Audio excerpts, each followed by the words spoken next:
विराट कोहली, रोहित शर्मा, कोणीही खेळाडू आपल्या खऱ्या अर्थानं देशासाठी खेळतात. सॅल्यूट आहे यांना. या स्टंप पासून त्या स्टंप पर्यंत निघाले. 1 रनावर मॅच येऊन थांबलेली. कोण जिकल काय माहिती गड्या. हातपाय थरथर कापत होते. मोठ्या स्क्रीनवर मॅच लागलेली. खेळाडू या स्टंप पासून त्या स्टंप पर्यंत पोहोचला. वर्ल्ड कप मिळाला. अखंड भारताने टाळ्या वाजवल्या. पण मला सांगा, तुमचं माझं मथार, तुमचा माझा बाप या बांधावनी त्या बांधावनी घाला. लय हातपाय लटलट कापत होते. 2 दिवस सलाईन लावलेले आमच्यासाठी त्यांनी लावले होते. तुम्ही आधीचे दिवस आठवा. असाच येतो.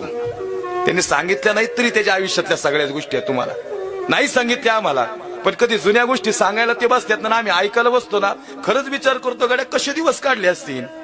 या बांधावनी त्या बांधावनी घाला होता. हातपाय थरथर कापत होते. कदाचित त्याला स्ट्रोक बसला असता, पण पेन किलरचं इंजेक्शन घेतलं होतं. त्याला वेदना समजत नव्हत्याच. वेदना पोरांच्या होत्या त्याच्या हृदयात. वेदना अंगाच्या नव्हत्याच.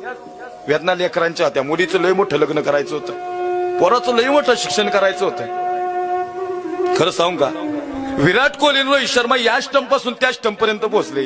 जर भारताने टाळ्या वाजवल्या, मग तुमचा ना माझा बाप या बांधावनी त्या बांधाव गेला, त्याच्यासाठी टाळ्या वाजवायला काय हरकत आहे.